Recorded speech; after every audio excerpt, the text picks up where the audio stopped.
നിങ്ങൾ റിട്ടയർ ചെയ്യാൻ പ്ലാൻ ചെയ്യുകയാണ്.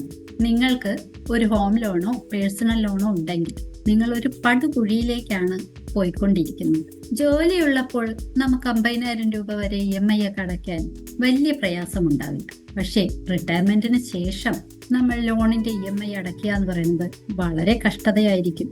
കാരണം ആ സമയത്ത് നമുക്ക് വരുമാനമില്ല.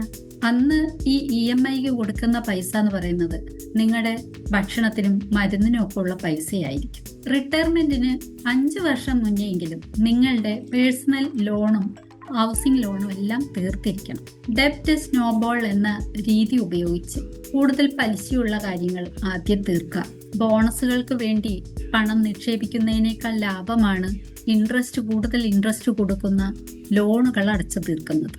കടമില്ലാത്ത റിട്ടയർമെന്റ് നിങ്ങൾ ആഗ്രഹിക്കുന്നുണ്ടെങ്കിൽ താഴെ 0 ഡെപ്റ്റ് എന്ന് കമന്റ് ചെയ്യൂ.